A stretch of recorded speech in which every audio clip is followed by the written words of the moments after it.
Muy buenos días, tengan todas y todos ustedes. ¿Cómo están? Bienvenidos a este diplomado en pensamiento crítico. Mi nombre es Juan Abelardo Hernández y el día de hoy vamos a hablar sobre el pensamiento crítico en el análisis de sentencias. De hecho, quiero platicarles que hay una doble idea sobre cómo se hace un pensamiento crítico propiamente en el estudio de las sentencias. Hemos platicado, la última sesión les platiqué sobre lo que es el método del caso. El método del caso. Y también les platiqué sobre que el método del caso lo que busca es como enseñar cómo razonar un asunto, cómo enfrentar un asunto, con mayor claridad, ¿no? Sobre todo cuando no se tiene la experiencia clara o la experiencia de cómo resolver algo. Propiamente, digamos, cuando tenemos incertidumbre de un asunto, ¿cómo podemos resolver un problema que no habíamos pensado cómo resolver? ¿No? ¿Cómo enfrentar la incertidumbre? Cuando no tenemos algo en la ley que nos dice exactamente cómo resolver un tema, o cuando tenemos una situación bueno, tenemos asuntos que resolvemos por la ley, tenemos asuntos que resolvemos por precedentes, por jurisprudencia, pero también hay asuntos que no tenemos ni jurisprudencia, no tenemos precedentes, no tenemos tampoco nada en la ley. Y hay que ver cómo se resuelven. ¿Qué tipo de resoluciones podrían aplicarse en esos casos? Y es donde echamos mano del pensamiento crítico, propiamente. ¿Cómo podemos enfrentar esta situación de la incertidumbre o resolver el tema propiamente, aunque cuando no tenemos estas condiciones, ¿no? Les voy a poner aquí un caso que es conocido como el del rey del tomate, ¿no? Aquí está, permítanme.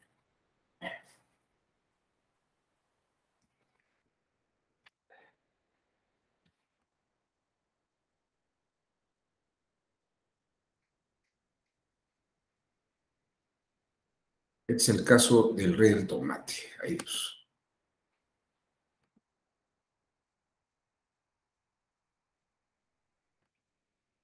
Le voy a compartir acá en el chat.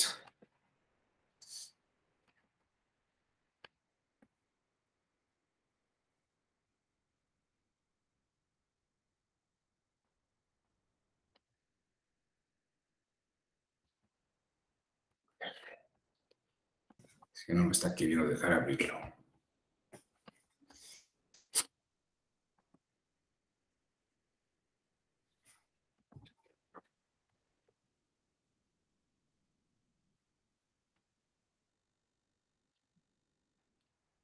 Bueno, lo voy a abrir así y luego déjenme ver si lo puedo guardar aquí en la pantalla.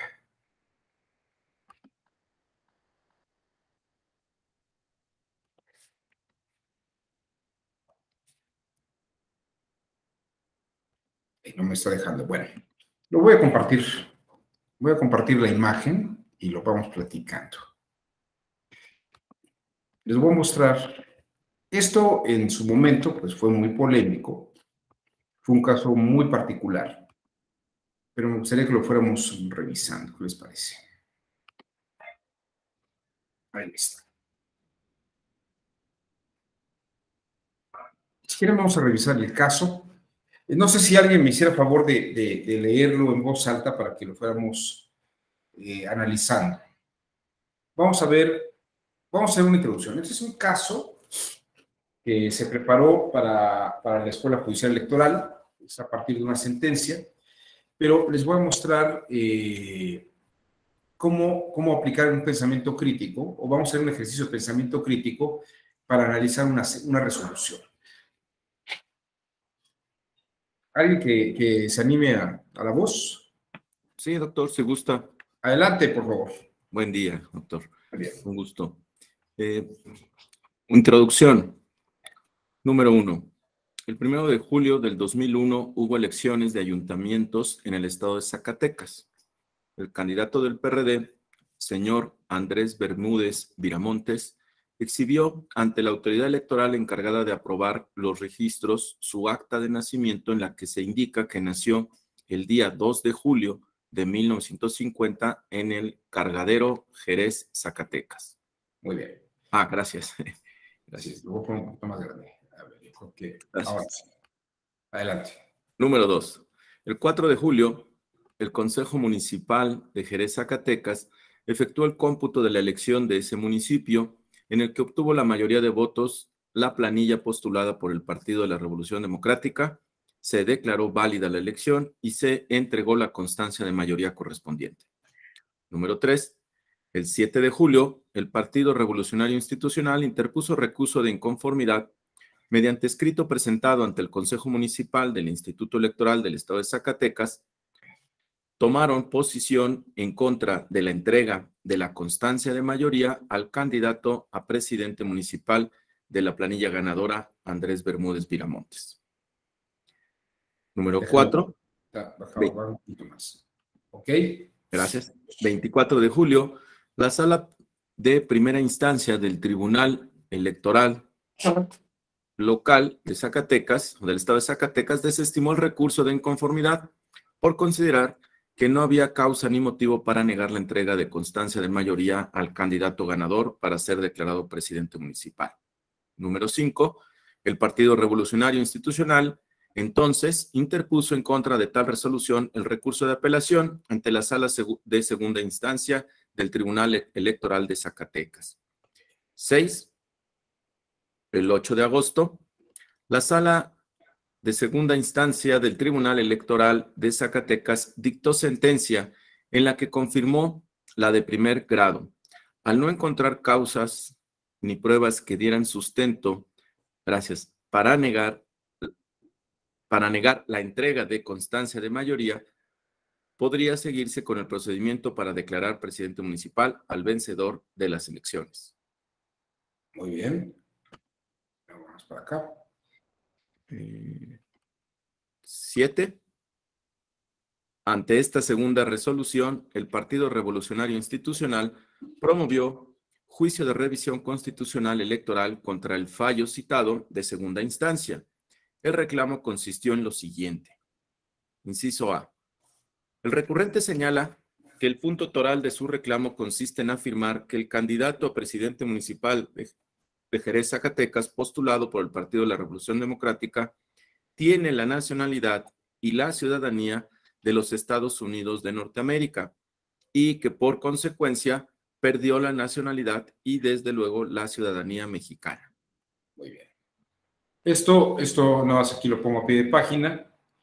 Esto está en el artículo 37 de la Constitución. La nacionalidad mexicana se pierde por adquisición voluntaria de nacionalidad extranjera. Entonces ahí está el fundamento, ¿no? Pero sigamos. A ver, vamos al inciso B. Inciso B. Que no tiene la nacionalidad, que no tiene la ciudadanía de Zacatecas, porque si se ha perdido la nacionalidad mexicana, por consecuencia también se pierde la ciudadanía zacatecana. Por esta razón, el actor sostiene que debido a que, si el señor Andrés Bermúdez Viramontes adquirió la nacionalidad norteamericana, por ese solo hecho, en consecuencia, perdió la nacionalidad, la mexicana, para ocupar un cargo público, como lo señala el artículo 37 de la Constitución Federal. Gracias. Inciso C. Con base en el segundo párrafo del artículo 32 de la Constitución mexicana, para ocupar ciertos cargos que la Constitución y las leyes del Congreso establecen, se debe cumplir el requisito de ser mexicano por nacimiento y no adquirir otra nacionalidad. Okay. Entonces, aquí podemos ver, si ustedes se dan cuenta, que hubo unas elecciones para presidente municipal en Zacatecas y que la persona, este candidato del PRD en ese momento, cumplió con los requisitos que se solicitaba, que era presentar su credencial de elector y su residencia en el lugar. Nunca se le pidió que mostrara que no tenía doble nacionalidad. De hecho, no se asumió que tuviera una doble nacionalidad. Pero el Partido Revolucionario Institucional dice que efectivamente la persona perdió su nacionalidad. Vamos a ver qué pruebas presentó el Partido Revolucionario Institucional para sostener su dicho. Si me puedes hacer el favor de leerlas. Sí. Pruebas que presentó el PRI. 1. Copia fotostática simple de una nota publicada en el periódico Imagen de Zacatecas el martes 19 de diciembre del año 2000, la cual obra en foja 25, 26 y 27 del expediente relativo al recurso de inconformidad. Número 2. Recorte del periódico El Alacrán de Jerez, de fecha 13 de mayo del año 2001. Ahora déjame bajar. Bien. Adelante. Es que no alcanza el número 3. Gracias. A ver, déjame subirlo un poquito. A ver. Ya. A ver, es que ¿ahí lo ves bien? El 3 no. Ahí. Gracias, ahí, gracias. 3.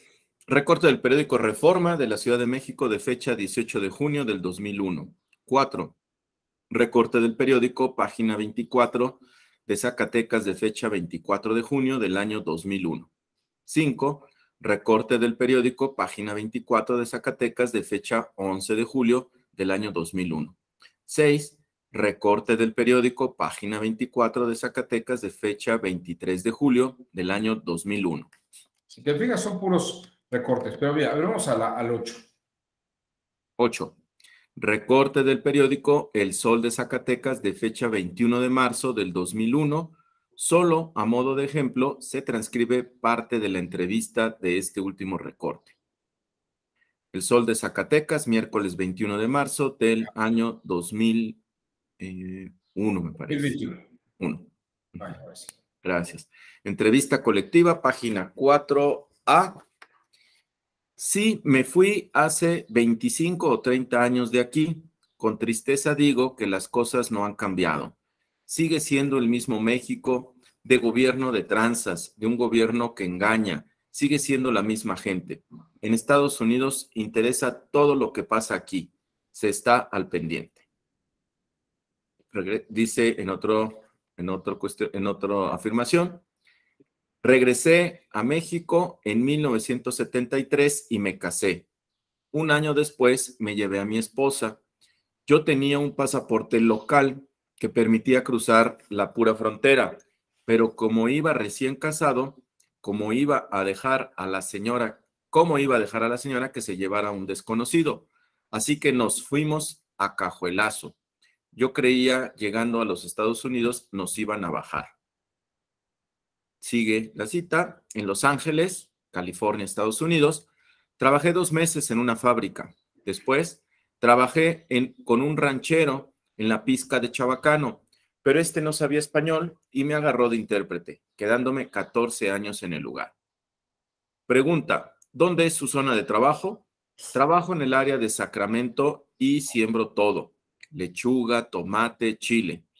Hace 3 años fui el segundo tomatero de todo Estados Unidos con 2,800 hectáreas. Todo lo que siembra en Estados Unidos está contratado de antemano. Si no, no se hace el trabajo. Ese año, 1998, me aventé arriba de 259,000 toneladas de tomate. De ahí viene lo del rey del tomate. Ya casi acabamos, ¿eh? Sí. El año siguiente, al siguiente año, 1999, no quise arriesgarme ya que en el tomate se pierde o se gana todo un año. Ese año hice mucho dinero, me tocó suerte, pero decidí sembrar solo 1,800 acres. Con el gobierno federal de los Estados Unidos, hace año y medio que no agarro trabajo, octubre de 1999. Pero para el estado sigo. Hay compañías que hacen contratos por productos diferentes, por producir diferentes cosas. En este momento, marzo del año 2001, habrá arriba de 800 personas trabajando para mí. Ok. Cuando llegué al municipio de Jerez, encontré que el municipio fue durante 72 años priista. No, ahorita, marzo del 2001, hay una polémica por la carta de residencia. Tengo propiedades en Jerez, he estado aquí muchas veces en el último año y medio. Muy bien. Bueno, te lo agradezco muchísimo. Fuiste muy amable. Bien, aquí vamos a ver. No sé si hay alguna duda. ¿Cuáles son los hechos relevantes de lo que acabamos de ver? A ver, hechos relevantes. ¿Qué les parece? Así que vamos anotando, vamos haciendo una lista de hechos relevantes.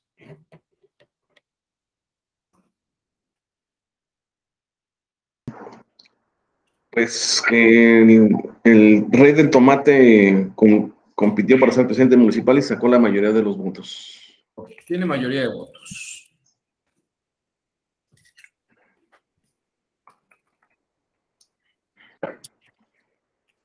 Estoy anotando. Él tiene mayoría de votos. Fíjense, estoy mostrándoles cómo hacemos el análisis, cómo hacer un análisis crítico a través de esta lluvia de ideas y esta dirección que estamos trabajando. Muy bien. Entonces, ganó las elecciones. ¿Algún otro dato relevante?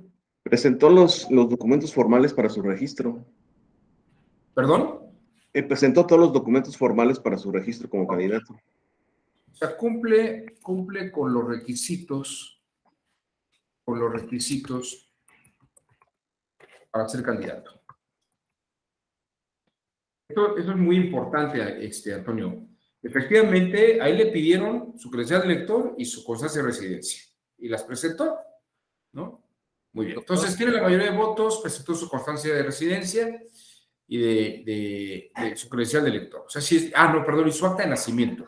Perdón, presentó su acta de nacimiento y presentó su constancia de residencia. Bien. Tercer hecho relevante. Doctor, nada más una duda. En estos dos hechos relevantes que llevamos, ¿no es importante que fuera en pasado? O sea, es decir, ya cumplió. Así es. Y ya se votó, porque se está resolviendo después de la elección, después de que ganó, no en el momento de registro, que sería el momento también donde lo pudieron haber impugnado. Claro, pero no lo impugna. Bueno, es que ¿qué puedes impugnar? ¿No cuenta con los requisitos para ser candidato? Ajá. Porque No tiene. sí cumple con los requisitos para ser candidato. Ok. ¿Estamos de acuerdo en eso? Esto es bien importante. Él va y se registra. Para ser candidato te piden tu acta de nacimiento y tu constancia de residencia, que además las presenta, porque Sí. además la gente, tú le preguntas ahí, oiga, ahí vive el rey del tomate. Sí, esta es su casa, y a veces bien. ¿No? Ya. Y además tiene pagos predial, luz, teléfono, todo lo que. O sea, cumple con el requisito. O sea, efectivamente, ganó las elecciones, cumplió con los requisitos de inscripción. Ok. ¿Se podría impugnar eso? Pues es que el acta de nacimiento es el que le da la nacionalidad. Así es. Y él la presenta. Pudieron haberla impugnado al momento de presentarla, de decir este argumento de que perdió la nacionalidad. A ver, aquí Yareli dice, y al final anularon su triunfo por no comprobar su residencia. A ver, Yareli, ¿cómo está eso? La última revisión antes de entregar su constancia no la acreditó. No, pero sí acreditó su constancia. Es más, si quieres, ahorita les comparto la sentencia. Hay que ver en qué instancia fue donde ocurre eso, ¿no? Porque, a ver, Yareli, dime una cosa, ¿por qué se fueron a segunda y tercera instancia? Se fueron a la segunda instancia y luego también se fueron a la sala superior.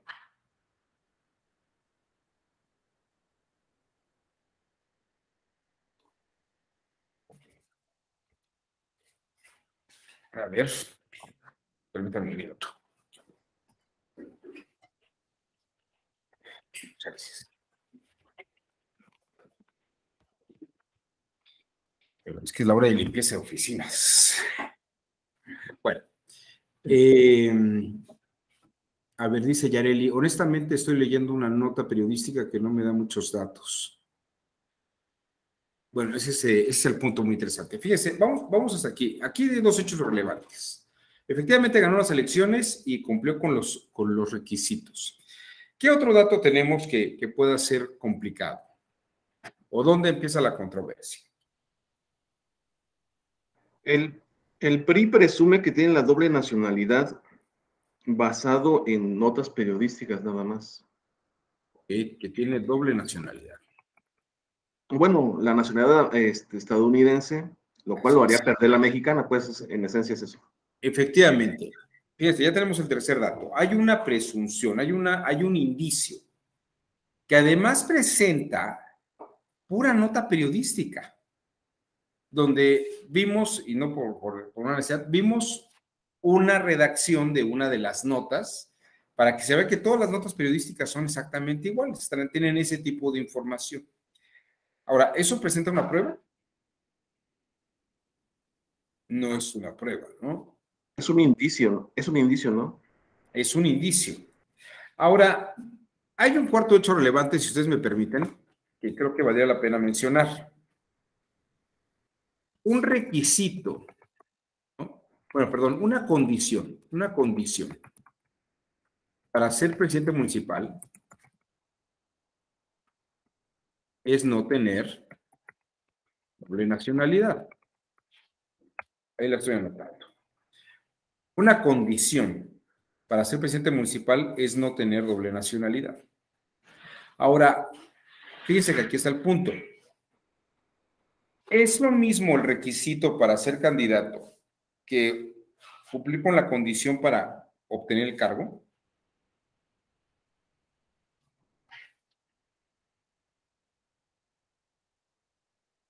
Ok, Yareli dice que no, y yo estoy de acuerdo con ella. Se le pidió o se les pide como requisito, ¿no? Que confirmen la condición que tiene para ocupar el cargo.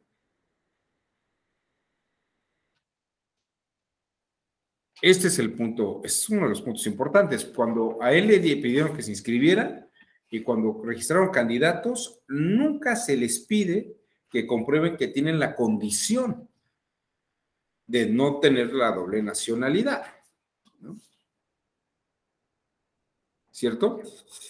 Cierto. Entonces, permítanme, aquí voy a compartir con ustedes. Ya vimos esos cuatro puntos. Fíjense, lo que hicimos aquí fue como una especie de lluvia de ideas. Pero vamos a ponerle estos puntos de controversia. En todas estas notas periodísticas se presentan varias afirmaciones de los reporteros que los efectuaron, señalando que el señor Andrés Bermúdez Viramontes vive en los Estados Unidos de Norteamérica desde hace 20 años, que en este país tiene sus negocios y que desde hace 20 años, varios años, adquirió la nacionalidad y la ciudadanía de aquel país. Existen también existen fragmentos que señalan que dicha persona les dijo que es ciudadano estadounidense. Eso es un dato. Segundo, además se señala que para acreditar su estatus nacional, el candidato solo presentó el acta de nacimiento y su credencial para votar con fotografía, la cual no es suficiente para una persona con sus características. No presentó su declaración de nacionalidad mexicana ni el certificado de nacionalidad mexicana que se otorga a petición de parte y únicamente cuando para el ejercicio de los cargos y funciones se requiere ser mexicano por nacimiento y no haber adquirido otra nacionalidad. Fíjese, la única persona que puede pedir la declaración de nacionalidad mexicana o el certificado de nacionalidad mexicana que le va a otorgar el consulado o la Secretaría de Relaciones Exteriores, solamente puede hacerlo el interesado. No puede ir el PRI, no puede ir ningún tercero, a pedir ese certificado, solamente se expide a petición de la persona interesada. El PRI afirma que también no puede presentar como prueba la constancia de doble nacionalidad, debido a que ese documento solo se extiende únicamente por la Cancillería mexicana a aquellas personas que comprueben que efectivamente adquirieron otra nacionalidad antes de la reforma de marzo de 1998, que desea acogerse a beneficio de la no privación de la nacionalidad mexicana por nacimiento, ¿no? Y el último dato aquí, ¿no? Ante esta situación se preguntaron si el Consejo Municipal Electoral de Jerez, Zacatecas, debió exigirle al señor Andrés Bermúdez Viramontes su certificado de nacionalidad mexicana. También se preguntaron si la sala de primera instancia debió solicitar a la Secretaría de Relaciones Exteriores del Gobierno de la República tal constancia. Y aunque cabe mencionar que la sala de segunda instancia señaló que debió ser el promovente y no la sala quien lo debía insistir en pedir dicho documento de Relaciones Exteriores, ¿no? Y obviamente, bueno, hasta aquí, y ustedes verán que los operadores jurisdiccionales de la segunda sala no quisieron aceptar las pruebas, porque son notas periodísticas. Y ya vimos que también la sala regional está diciendo que son ellos los que tienen que pedir ese documento. Pero ellos dicen, es que yo no lo puedo pedir. Dicen, yo no lo puedo pedir porque solamente se expide a petición de parte.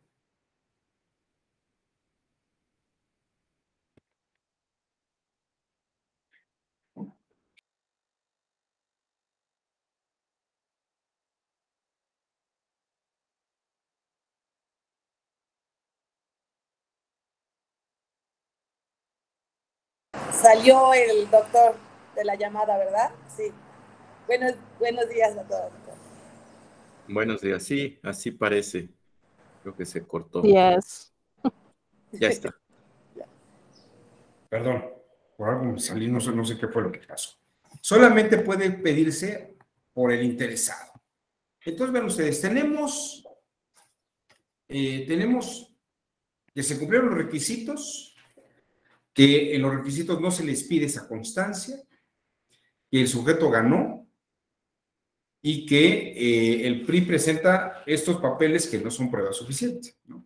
Aquí tenemos todos los elementos. Déjenme decirles cuál es la diferencia de un análisis crítico entre lo que es análisis de caso y análisis del estudio del caso, o el estudio de análisis de caso. El estudio de análisis de caso. Una cosa es estudiar el caso y el otro es el estudio de análisis del caso. En el estudio de análisis del caso, se revisa la sentencia y se trata de explorar cómo fue que lo resolvieron los magistrados y las magistradas encargados. En el estudio de caso, no vemos la resolución.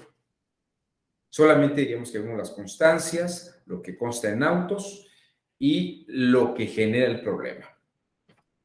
La diferencia es que en el caso del estudio del caso, de análisis del caso, lo que tratamos de ver es cómo lo resuelven y qué fue lo que pensaron los operadores jurisdiccionales. Podríamos pasar a eso en un momento más adelante, pero creo que para entender cómo el pensamiento crítico funciona en un análisis de sentencias es precisamente a partir del método del caso, en el que tenemos que ver los elementos y ahora ver qué vamos a hacer. Decía Julian Jaynes, un psicólogo norteamericano, que lo primero que hay que hacer es entender el problema. Lo primero que hay que hacer es entender el problema antes de dar una respuesta al problema, ¿no? Así a ojo de buen cubero, ¿dónde está el nudo gordiano? ¿O dónde está el asunto esencial que tenemos que resolver? Me parece, doctor, que el asunto está en que la carga de la prueba está en quien acusa y quien acusa no puede obtener las pruebas. Ajá. Me parece. Ok, el que acusa no puede probar su dicho. ¿Lo diríamos en esos términos?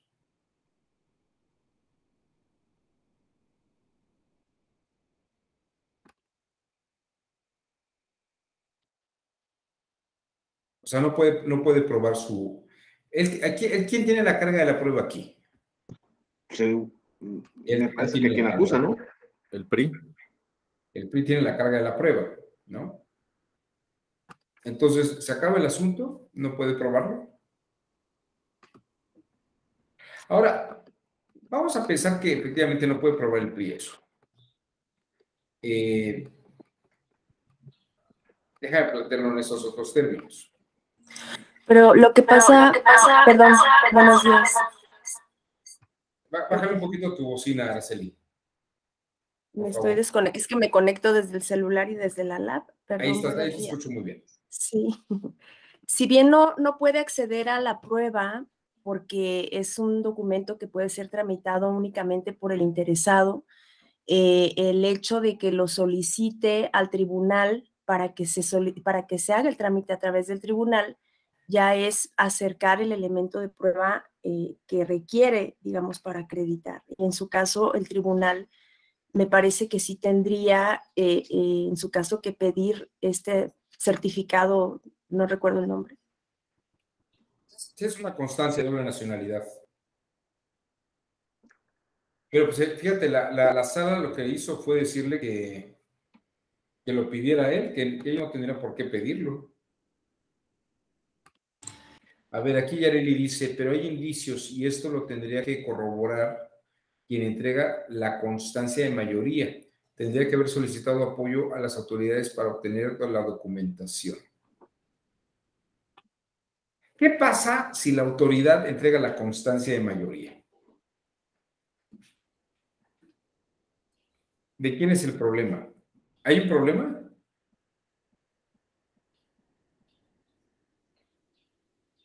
La constancia de mayoría se entrega solamente si se cumple la condición. La constancia de mayoría me imagino, pues ya se entregó, es la que están impugnando, porque ya ganó. Por otro lado, a ver, es que a mí me genera duda, no recuerdo en ese momento, por lo siguiente, a ver, este es un requisito negativo, llamado negativo, es decir, no tener doble nacionalidad. Sí. Es un requisito negativo. Por lo tanto, los criterios actualmente son que en este sentido, pues, ¿cómo vas a probar algo negativo? Por ejemplo, el no tener antecedentes penales, pues exigía la constancia de no tener antecedentes penales. Pero a través de diferentes resoluciones se ha establecido que aquí con una declaración de la persona, la autoridad administrativa da por cumplido esos requisitos llamados requisitos negativos. Si se tuviera esa constancia donde él afirma que no la tiene la doble nacionalidad, entonces la carga de la prueba vendría de quien acusa, de decir, está mintiendo, porque lo declaró y dijo que sí tenía, pero es suficiente con una nota periodística el acusar y sirve de prueba. Es donde a mí me genera la duda, como para que la autoridad pusiera en duda y entonces hiciera los requerimientos. ¿Qué tipo de documental es, Juan Adolfo?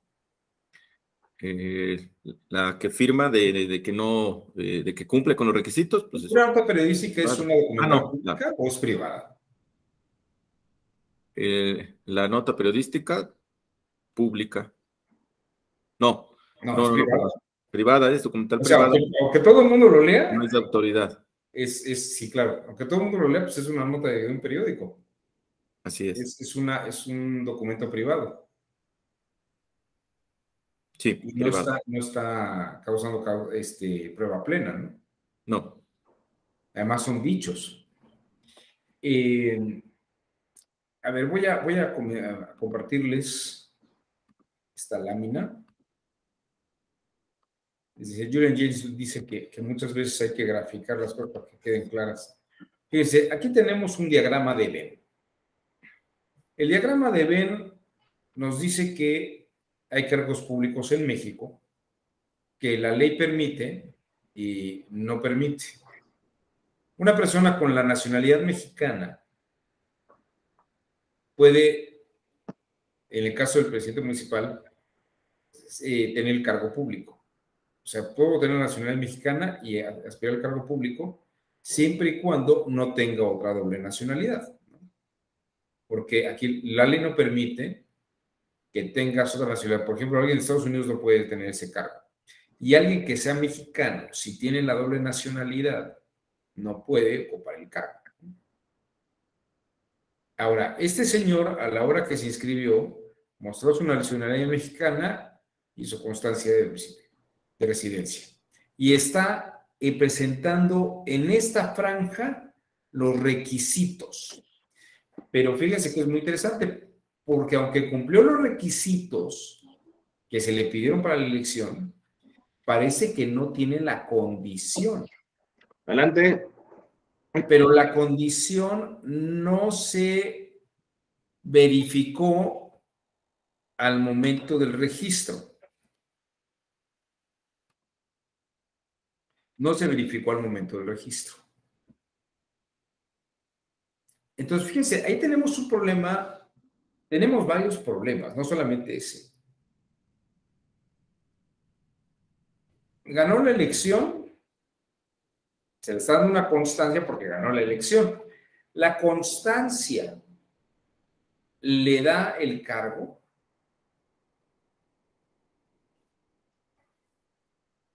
O sea, con la constancia lo que dice es que ganó la elección. Ahora, el tema es que él no tiene la condición para ser presidente municipal. Pero hay que probar que no tiene la condición para ser presidente municipal.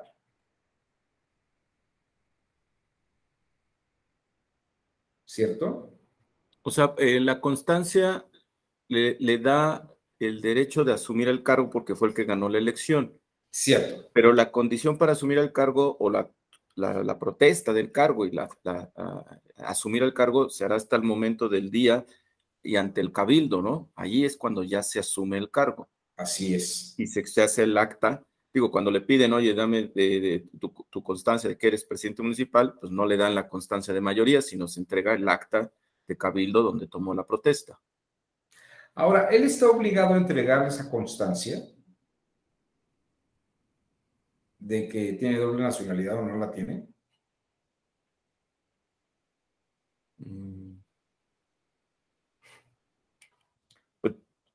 Pues es que la ley establece lo que deben de entregar, la ley local.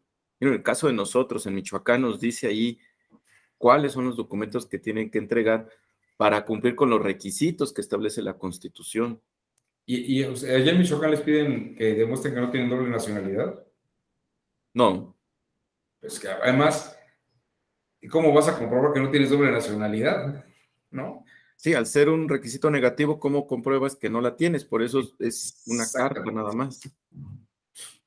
Y ya en todo caso que presentes que renuncias a otra nacionalidad extranjera que no tienes, pues también es un absurdo. Efectivamente, la negatividad que es la que estás marcando es la que está generando una controversia en el punto. Está generando la controversia en el punto. Yareli, levantó usted la mano, le escuchamos. Pues yo duro y dale con la constancia de mayoría, vuelvo a lo mismo. Yo sé que es un punto que a estas alturas ya se debió de haber pasado, sin embargo, antes de la entrega de la constancia de mayoría, se supone los institutos electorales revisan que cumpla con todos los requisitos de ley. En este caso sí cumplía, obviamente. Sin embargo, ante los indicios del partido político, ante todos los indicios que había, debieron de haber hecho una petición a ciudadano con respecto a este documento, o por lo menos que se manifestara para robustecer la entrega de la constancia, no sé. Pero por ahí es el sentido de que yo me caso con la idea de que antes de la entrega de la constancia de mayoría le debieron de haber pedido algún documento que acreditara, o en este caso por lo menos la manifestación. Ay, listo. Pero a ver, ¿qué es usted, Yareli? Aquí hay una cosa que podría ser una intriga. Cualquier chisme que de pronto se comente, usted tendría que probar por cualquier indicio o comentario o imputación que se le haga sin probarse. No, pero es que más que un chisme hubo entrevistas y él manifestó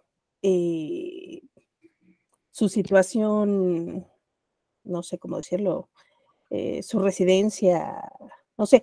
Por ese detalle sí tendrían que haberle solicitado acreditar, o por Oiga, lo menos pero que se fíjese, manifestara. era una entrevista pública y era una entrevista, bueno, era una entrevista que le hizo periodista y además decía una entrevista colectiva, ¿no? Le preguntaron a mucha gente y él también estaba allí. Pero esa entrevista tiene fe pública. O sea, podemos No, considerar que no, la no. entrevista es válida o es un indicio, ¿no? No es igual que si Exactamente. alguien dice, "Ay, pero es que no tiene doble nacionalidad".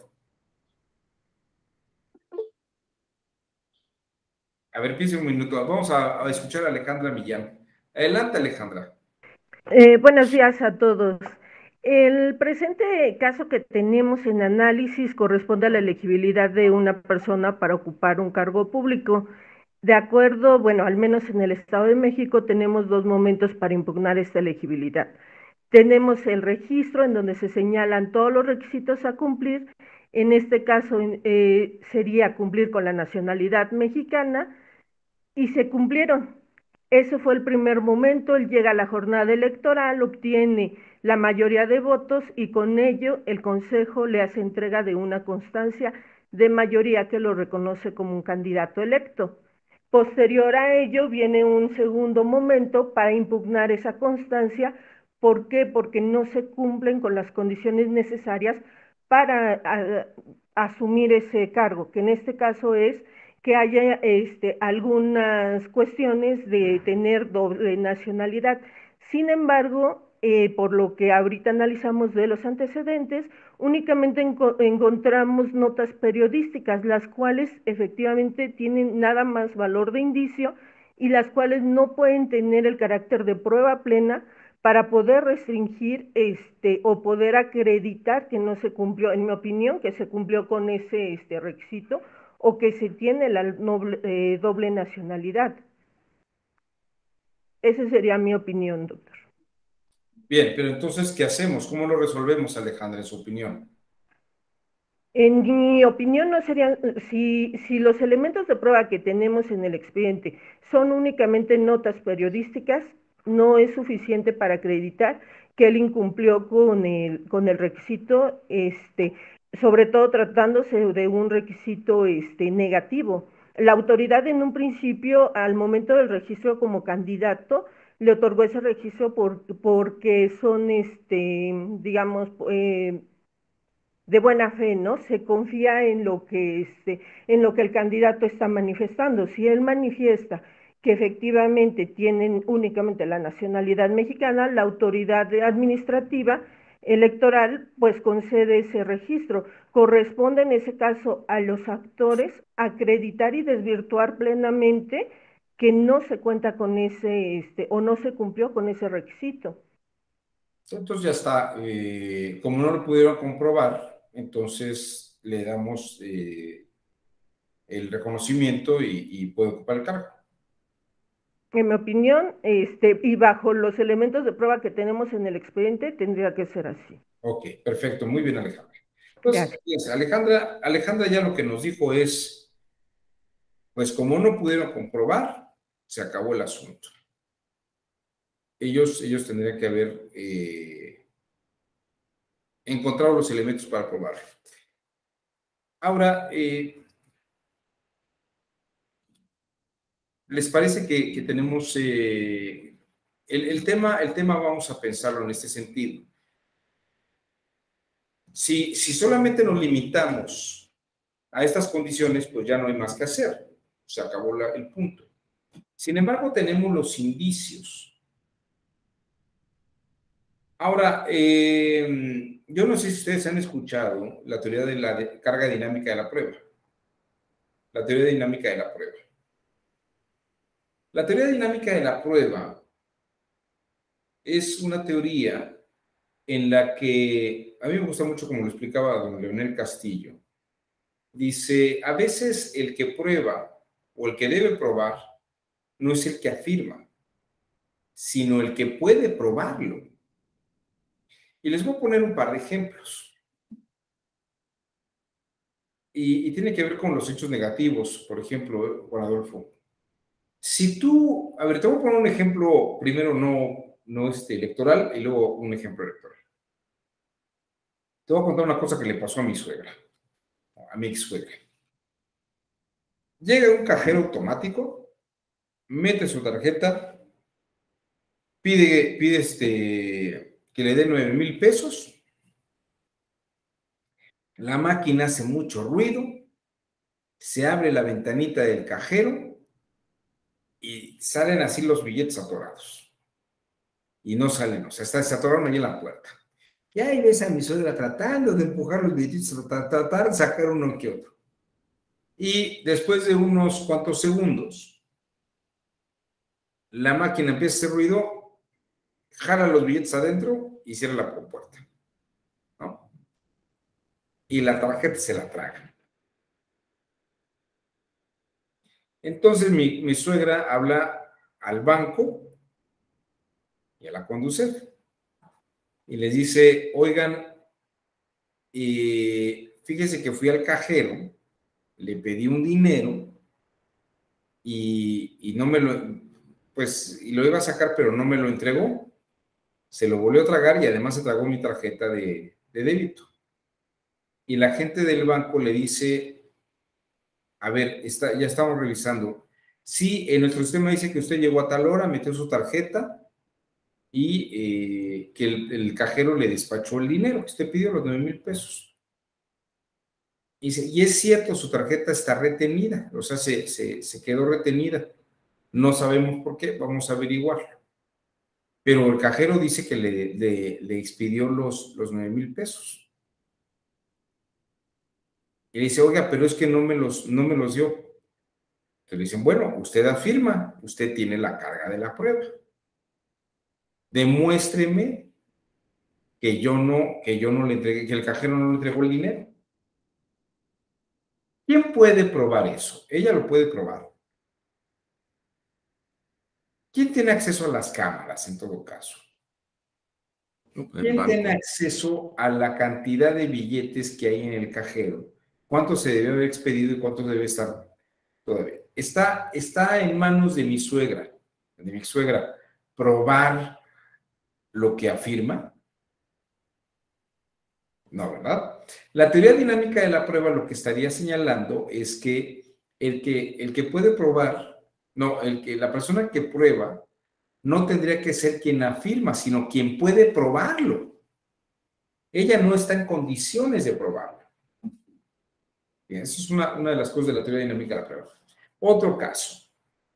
Una persona, un candidato de un partido, se le impugna que era candidato de otro partido. Hagan de cuenta que era candidato del PAN y le dicen que él no puede ser candidato del PAN porque él es militante del Partido de la Revolución Institucional.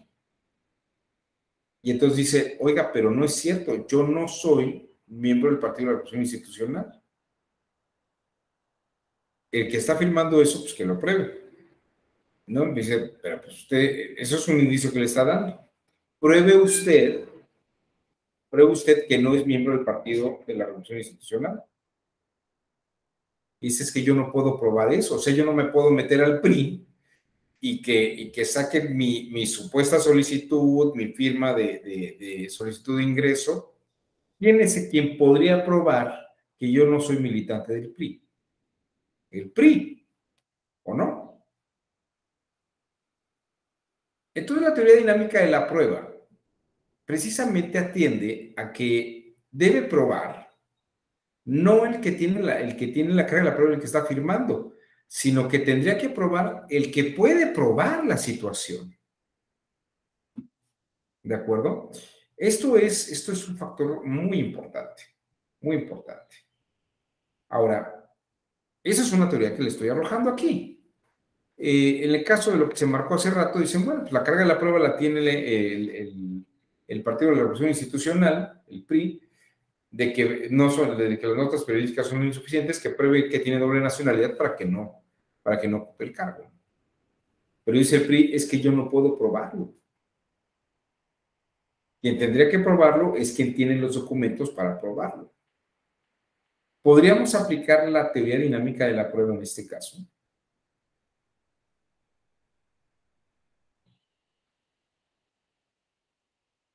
A ver, les voy a hacer una pregunta técnica. ¿Puede una autoridad jurisdiccional solicitar a Relaciones Exteriores o al consulado esta constancia?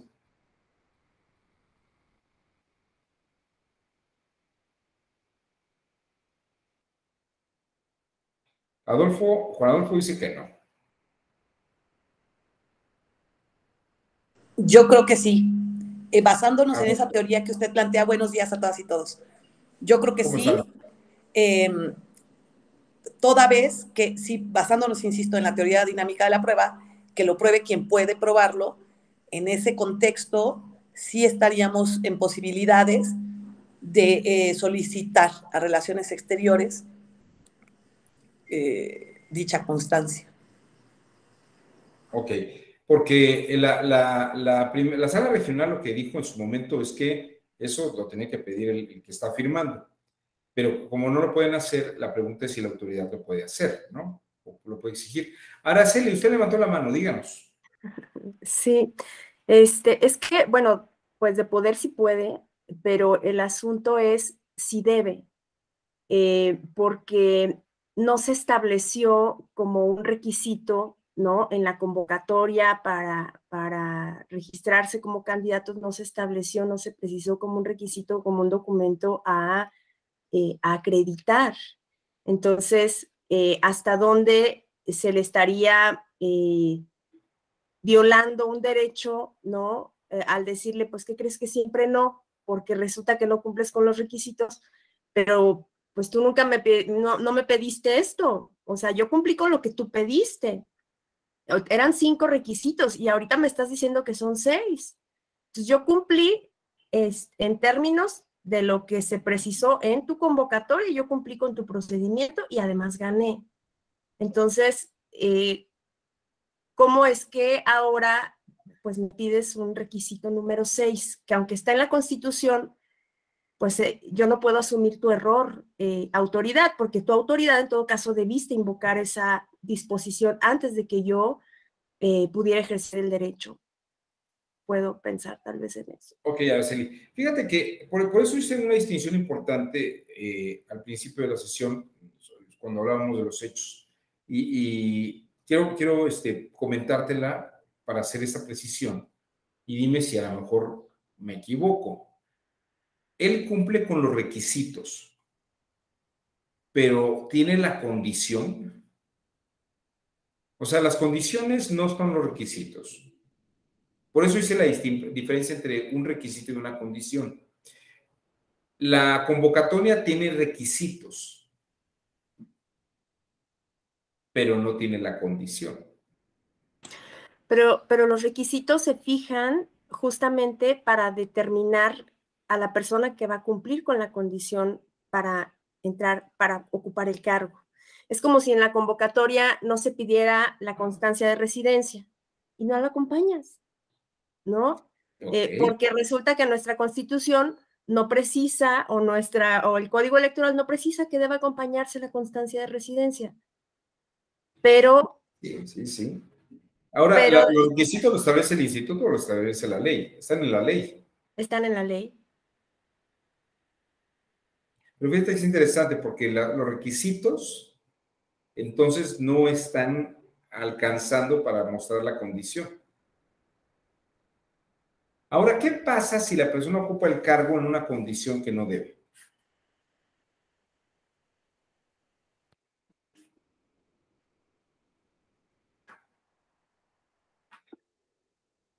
Esa es la paradoja, hay una paradoja ahí, ¿no? Muy interesante.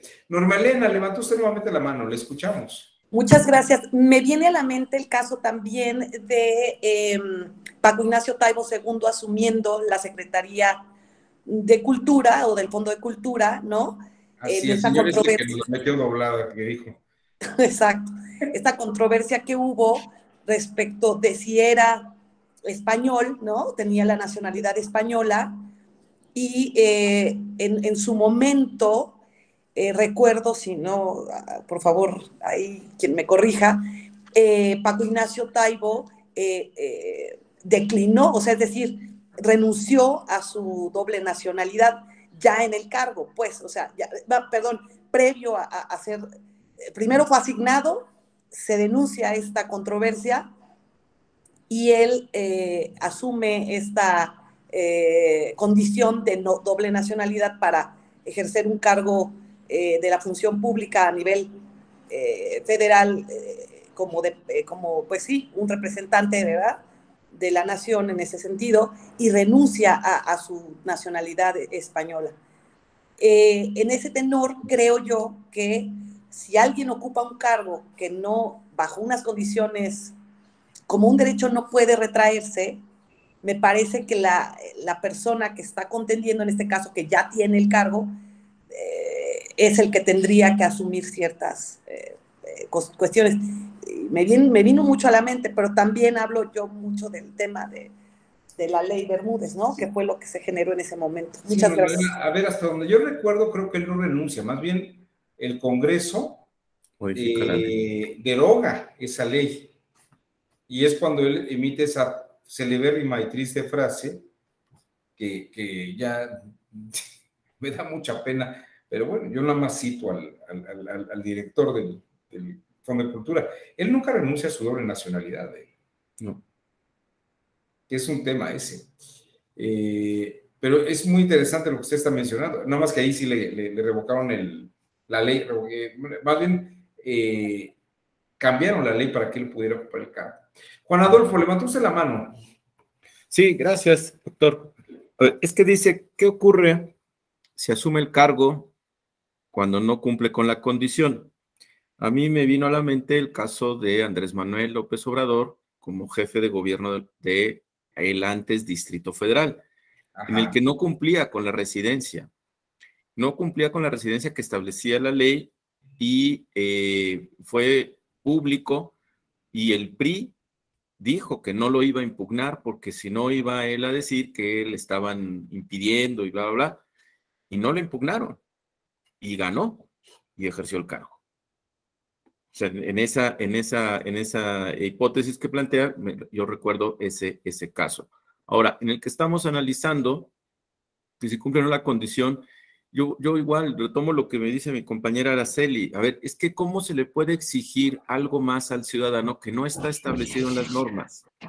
Si la convocatoria dice qué papeles tengo que entregar y ya los entregué y me acusan de no cumplir con la condición, pues pudiéramos decir que hay una laguna ahí de la ley, pero ¿cómo la autoridad, ya sea administrativa o jurisdiccional, le va a exigir, le va a generar una carga más, a diferencia de las demás candidaturas? Y allí es donde yo, por eso digo que pues el tribunal no lo puede exigir. Nada más comentar, nosotros tuvimos un caso en el 2021 y seguramente ustedes se acordarán en las notas porque fueron televisivas a nivel nacional. Una persona candidata al municipio de Huetamo resulta que estaba investigada por la DEA, pero para nosotros, autoridad en Michoacán, entregó toda la documentación, pero incluso fueron los medios a preguntarle a él y él dijo, yo desconozco por qué tengo una investigación, no lo sé. Y entonces, bueno, pues entrábamos ahí en una discusión de, bueno, debemos de exigir, debemos de hacer pesquisas, tenemos que investigar cuando pues, no somos autoridad investigadora, nosotros revisamos de la documentación que nos entregan, que está previamente establecida en la ley, y de la cual no podemos ir más allá. O sea, de hecho, pues el código dice qué documentos se deben de entregar para poder cumplir con los requisitos que establece la Constitución, y ya nada más nosotros emitimos un lineamientos, pero para la cuestión administrativa, nada más de, a ver, pues este documento tiene que ser así, la residencia en estos casos, bla, bla, pero no podemos ir más allá, ¿no? Pero es interesante, interesante. Gracias. Es interesante lo que estaba mencionando Juan Adolfo. Fíjense que entonces aquí creo que es muy bueno el ejemplo y lo que se ha platicado. Si estamos en materia procesal y la carga de la prueba la tiene efectivamente el que afirma, y el que afirma no puede probarlo, pero además no puede probarlo no porque quiera, sino porque no está en las condiciones para probarlo. Esa es una. Entonces, procesalmente tenemos una limitante. Y luego, como le comentaba yo a Araceli, efectivamente cumple con los requisitos. Y los requisitos deberían atender a que se cumple con la condición. Pero resulta que parece, ni siquiera es cierto que se cumpla con la condición. Aquí, en estas dos resoluciones, Juan Adolfo, Araceli, todos los demás compañeras y compañeros, no estamos haciendo pensamiento crítico, estamos limitándonos a lo que la ley nos señala, ¿no? Vamos a ponerlo en estos términos. Son los límites procesales y los límites que nos encontramos. Por eso está el tema ahí paradójico. Sin embargo, hay un indicio. Y el indicio, pues tiene varias notas periodísticas, hay varios elementos que son indiciarios. Dice, bueno, pero pues eso no prueba nada, ¿no? Pero está el indicio. Aquí la problemática es lo que le comentaba yo a Araceli. Si yo doy por bueno, que efectivamente, fíjense, si yo doy por válido que no se puede probar, que la carga de la prueba no se probó, el PRI no pudo probarlo, y que la persona cumplió con los requisitos, queda una duda finalmente. ¿Y qué pasa si se le da el cargo y ocupa el cargo y en realidad tiene la doble nacionalidad? Ya no como parte en el proceso. Vamos a pensar en el operador jurisdiccional que dice, bueno, pues yo resuelvo que no hubo elementos y ya no pudo probarse eso, ¿no? Pero no podría quedar en el juzgador o en la magistrada que está resolviendo el asunto, que la ponente que está presentando el asunto, una duda razonable de que estaría ocupando el cargo alguien que no tiene la condición, aunque haya cumplido con los requisitos. Estaría colocándose en una condición violatoria de la ley, porque no cumple la condición. Claro que la persona que está haciendo la denuncia no tiene forma de probarlo.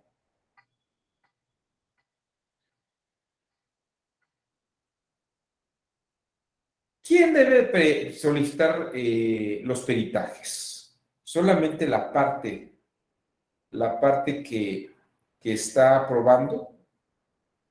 ¿O puede la autoridad jurisdiccional hacer un peritaje? Solicitar un peritaje. Pregunto, ¿eh? Sí podría la autoridad jurisdiccional. Sí puede, ¿no? Aquí es donde entra el tema del pensamiento crítico. Fíjense, aquí es donde entra el pensamiento crítico. No solamente la parte procesal, ya la parte procesal está ocurriendo.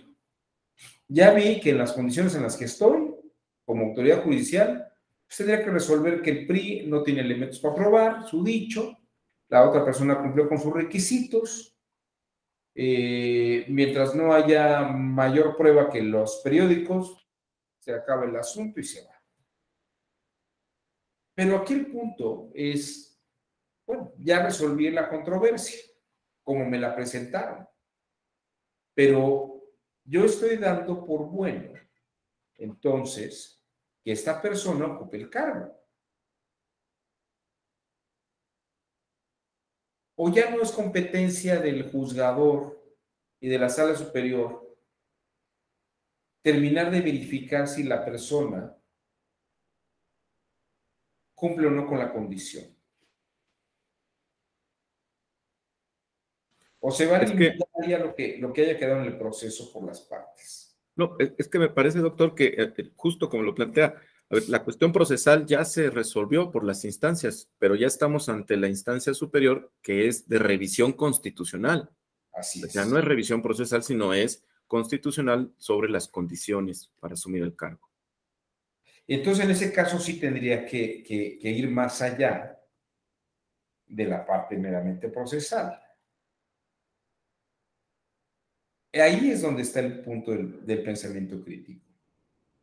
O sea, no quedarse con la parte mecánica o la parte operativa administrativa, sino que precisamente para evitar que se da una violación constitucional, tiene que terminar de indagar la situación.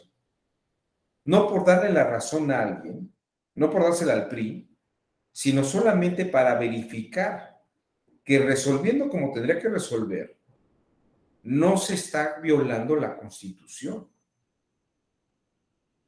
Ya no por darle la razón al PRI, sino precisamente para que no se viole la Constitución, porque si se resuelve de esta forma, la persona estaría ocupando un cargo. Y yo como autoridad jurisdiccional estoy avalando que ocupe el cargo sin terminar de verificar si cumple con las condiciones, si tiene la condición. Ya vimos que cumplió con los requisitos y que los requisitos no fueron suficientes para verificar la condición. Ese es un punto muy interesante. Lo que, ahora sí les voy a platicar, lo que ocurrió en la resolución final de este asunto de la Sala Superior, y el asunto precisamente lo llevó el magistrado Leonel Castillo, hasta donde yo recuerdo, es que la Sala Superior solicitó la información al consulado, solamente para verificar ese dato.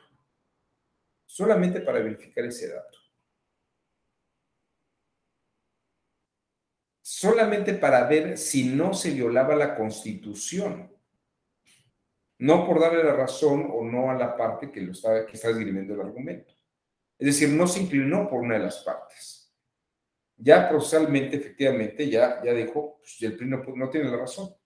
Pero para evitar una violación a la Constitución, yo tengo como autoridad que verificar que esta persona tiene la condición para ser presidente municipal, a pesar de que efectivamente él cumplió con los requisitos. Pero ese es otro tema. No sé si se ve que eso ya es otro tema. ¿Cómo lo ve Araceli? ¿No le gusta la idea? Fíjese que ahí yo le diría, hemos abandonado el método del caso y ahora ya le platiqué qué pasó. Hagamos un estudio de análisis del caso. ¿Por qué Leonel Castillo, por qué la Sala Superior decide sí hacer esta petición al consulado? ¿Estaba excediendo sus facultades?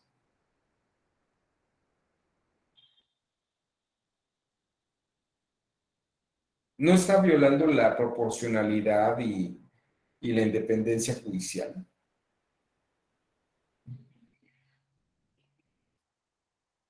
La equidad procesal se está violando. Es que no sé hasta dónde esta ausencia de requisito pues es más atribuible, o sea, esta responsabilidad es más atribuible a la autoridad que al ciudadano y a la ciudadanía que votó por él. Porque yo quería ser candidata y me postulé y gané bajo las reglas que tú pusiste, y se supone que tus reglas son para cubrir los requisitos que establece la Constitución. y me presenté ante la ciudadanía y la ciudadanía votó por mí, ejerció un derecho. Y hoy tú me dices que siempre no, pero el error no fue mío, fue tuyo, autoridad. Entonces, pues no sé, creo que, digo, ahorita pienso que nosotros no tenemos entre los requisitos una carta bajo protesta de decir verdad, de no tener una doble nacionalidad, más allá de la constitucionalidad o no de la doble nacionalidad, porque se supone que todos somos iguales independientemente del origen étnico, nacional, sexo, género, raza y demás, ¿no? De acuerdo con la propia Constitución, pero el tema es, o lo que me genera duda es hasta dónde esta falta de previsión de la autoridad puede sancionar al ciudadano y a la ciudadanía que votó por él. Todavía, antes de darle la voz a Juan Adolfo, Araceli, déjame hacerte un comentario. Te voy a complicar todavía más las cosas. Si tú fueras española de nacimiento, hija de padres españoles, nacida en México, y fueras hija de españoles, tú tienes la doble ciudadanía. Y vamos a imaginar que aspiras a ser magistrada de la sala superior o de sala regional. No podrías aspirar al cargo porque no se puede, una persona que tiene doble nacionalidad no podría ser magistrada de sala regional ni sala superior. Entonces lo que haces es presentar tu carta de renuncia a la nacionalidad española. Tú llegas a la Embajada de España con tu carta de renuncia de la nacionalidad española y te van a decir, ah, sí, se la recibimos con tu gusto, te sellan de recibido, te dan una copia y te devuelven tu pasaporte español y te dicen, fíjese que usted renunció, pero no es renunciable a la nacionalidad española. Y entonces tú llegas y entregas tu papelito de que renunciaste a la ciudadanía española, pero el gobierno español no te reconoce la renuncia.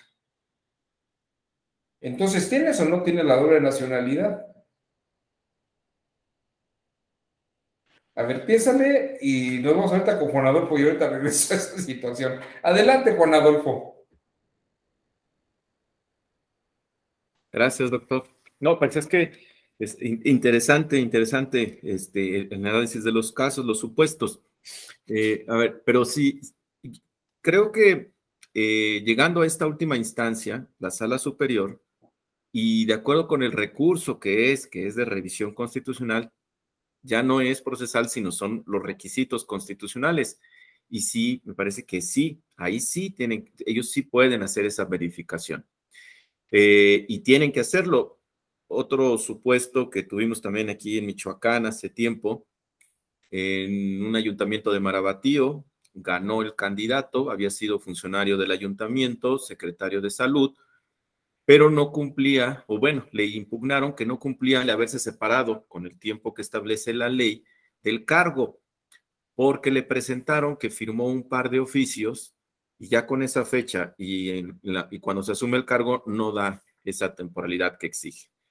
Es impugnado, la sala superior, ya después obviamente de la elección, dice que es correcto esa impugnación, que no puede asumir el cargo. Bueno, hasta ahí, digamos, revisó y ordenó que no. Resulta que el partido político, que finalmente obtiene el triunfo porque es por planilla, lo nombra secretario del ayuntamiento y en la ley orgánica establecía que ante la ausencia del presidente, el secretario, y la sala superior se da cuenta y manda un escrito para decir, oigan, dijimos que esa persona no puede asumir el cargo y esto que están haciendo allí es fraude a la ley. Entonces, no puede estar ahí, no puede estar dentro del ayuntamiento y por lo tanto, pues hagan lo necesario. Y tuvieron que hacerlo porque quisieron arreglarlo de otra manera. Entonces, pues me parece que ya en este caso la sala superior sí podría hacerlo. Ahora, ¿cómo resuelve cuando no fue carga del ciudadano? Pero me parece que el ciudadano también conoce las disposiciones constitucionales y él sabe que no puede asumir un cargo donde la Constitución establece que no corresponde a aquellos que tienen doble nacionalidad. Pero se me ocurre otra cosa, ¿Y qué tal si un día antes él presenta su carta de renuncia a la nacionalidad? Un día antes de asumir el cargo. O cuando fue la impugnación. Es decir, se registró, compitió, ganó, y después viene la impugnación, y en ese momento él presenta, y entonces ya dice, ya estoy en condiciones de, ya renuncié a la doble nacionalidad, ahora sí ya podría sin problema asumir el cargo. Creo que son cuestiones que merecen análisis, nada más quería comentar. Claro, claro, y fíjate, ahorita mencionando esto mismo, Juan Adolfo, repito el planteamiento que le dijera a Celi, tú puedes ir a la Embajada de Estados Unidos y renunciar a tu nacionalidad, pero ellos te van a decir, es irrenunciable la nacionalidad, ¿no? Entonces, tú presentas, como dices, presentas tu carta de renuncia, y entonces en todo caso te dirían, ah, bueno, sí, entonces sí, ya como usted renunció, entonces sí puede ocupar el cargo.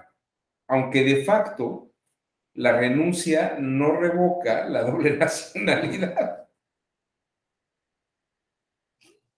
¿Cierto? Ese es uno de los temas que es importante. Pero miren, a lo que voy con esto y por lo que escogí este caso para la sesión, es que el pensamiento crítico precisamente no se limita a estas condiciones procesales. Uno de los principios del Código de Ética jurisdiccional, del Código de Ética judicial, es la exhaustividad del asunto. Y en la exhaustividad, precisamente, no tendría que haber estos resquicios que quedan ahí, o estas... Finalmente, ¿qué pasó con el rey del tomate? Pues lo hicieron, ahorita le cuento a Araceli, lo hicieron presidente municipal. Sí fue presidente municipal. ¿No tenía la doble nacionalidad? ¿O sí la tenía? No, sí la tenía. Sí la tenía. Déjame decirle que es un punto interesante, porque sí se le pidió, y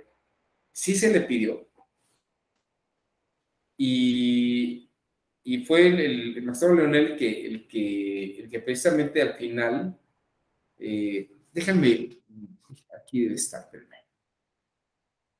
Está aquí en el documento.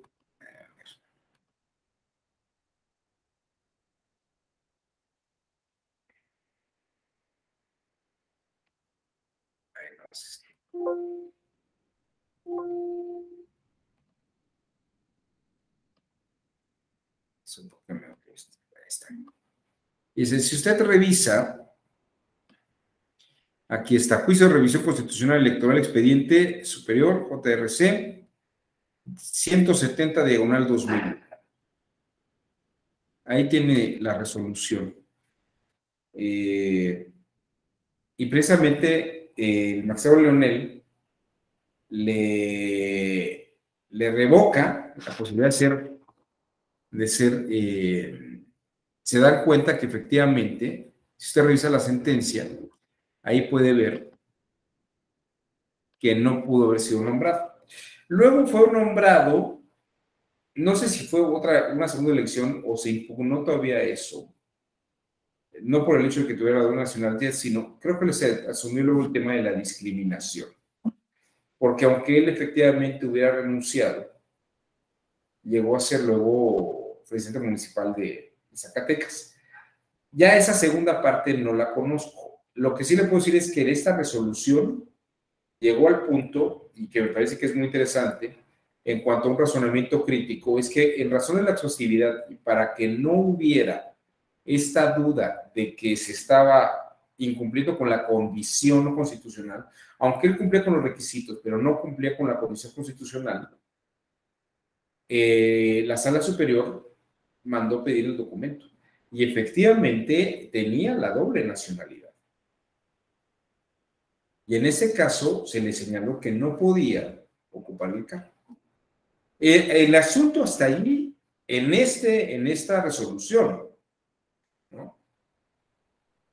Él ya luego abordó otro tema en una situación de derechos humanos, pero puede meterse al internet y revisar en qué momento fue cuando ocupó el cargo. No recuerdo exactamente cuándo lo ocupó, sí llegó a ser presidente municipal, pero efectivamente hasta este punto, con las condiciones en las que estaba, no podía ocupar. Ya luego, si usted aborda temas de violación de derechos humanos, de discriminación y todo este tipo de cosas, pues se dará cuenta que incluso hoy en día, este caso ya es viejo, es del 2001, pero hoy en día me parece que ya está muy superado el tema de la doble nacionalidad, porque usted puede renunciar, aunque de facto no pierde la doble nacionalidad, pues ya con la renuncia pues se lo validan a uno, ¿no? Yo tenía este problema, a mí me tocó estar en selección, en la Secretaría de Selección, en el Instituto de la Judicatura Federal, y fíjese que había candidatos a magistradas, una candidata magistrada que tenía nacionalidad nicaragüense, o sea, decía que, nació, que era de nacionalidad mexicana, pero nacida en Nicaragua. Así decía su documento, su acta de nacimiento decía Nicaragua, pero tenía la nacionalidad mexicana por madre. Su madre era mexicana, pero ella nació en Nicaragua. Entonces, nos plantearon el asunto de, bueno, si ella era hija de mexicana, pues era mexicana de nacimiento, pero por haber nacido en Nicaragua tenía una doble nacionalidad. Entonces se le pidió que presentara una carta de renuncia. Yo tenía mis dudas, pero bueno, eso fue lo que se decidió finalmente, que entregara una carta de renuncia de su nacionalidad nicaragüense. Creo que en el fondo, pues no se la requiere, o sea, ella presentó la carta de renuncia y con eso le permitieron seguir concursando, para no meternos en problemas de discriminación, ¿no? Y pudo concursar, no ganó, hasta donde yo recuerdo, no ganó el concurso para ser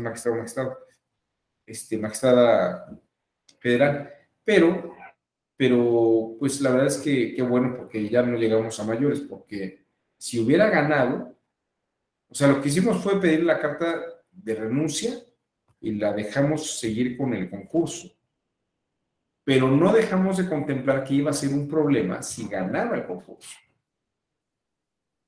porque aunque nos había presentado la renuncia, sabíamos que tenía la doble nacionalidad. Y no hacía falta pedir la constancia.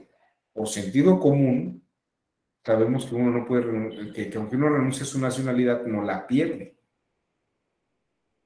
Entonces es un tema constitucional muy importante que habría que revisar. Creo que también ahorita el asunto salió con el senador Napoleón Guzmán. La verdad ya no le di seguimiento y su nacionalidad canadiense. Ahí le sacaron que viajó con pasaporte canadiense. Él dijo que había presentado la renuncia a las autoridades mexicanas, pero como que señaló que las canadienses no le habían dado el trámite o algo así.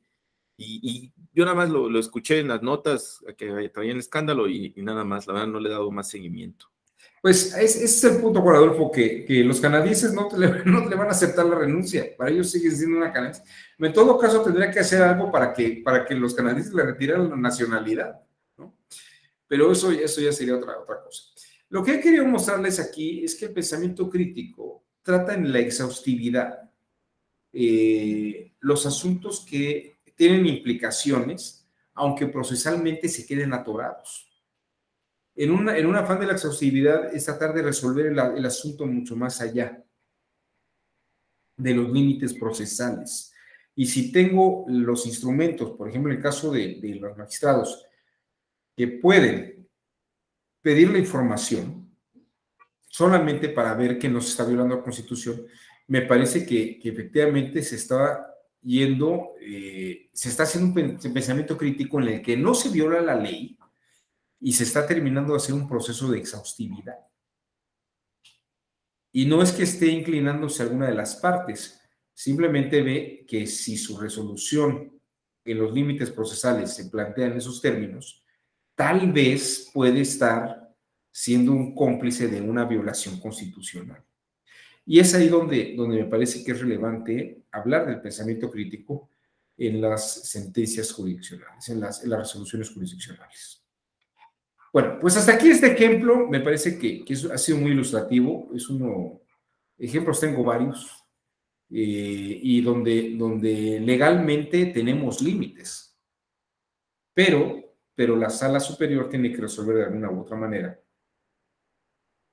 Y a veces no responde de una manera muy elegante, pero responde tratando de ser exhaustivo en algunos planteamientos. Ya si tenemos oportunidad de ver otra sentencia, otro asunto, pues platicaré sobre esto en otra ocasión. No sé si alguien quiera comentar algo antes de que nos vayamos. Nos quedan todavía 10 minutos. Una duda, doctor.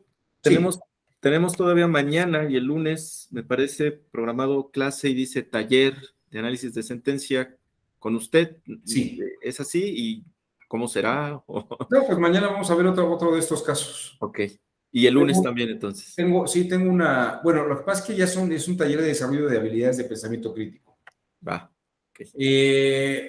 Ahorita hicimos una muestra de cómo funcionan las sentencias. Mañana voy a aprovechar que tengo esto del taller, porque el taller es realizar algunos ejercicios. Voy a hablar mañana de cómo se hacen estos ejercicios y vuelvo a poner otro caso de estos de sentencias. Bueno, no es poner las sentencias, sino nuevamente los elementos, las constancias, la situación que presenta para poder ejercitarnos en ese campo, ¿no? Entonces, nos veremos seguramente el día de mañana. Y que pasen ustedes muy buen día. Ya próximo fin de semana, pero pues mañana les diré buen fin de semana. Nos vemos hasta mañana. Chao. Gracias, buen día a todas y todos. Gracias, buen día.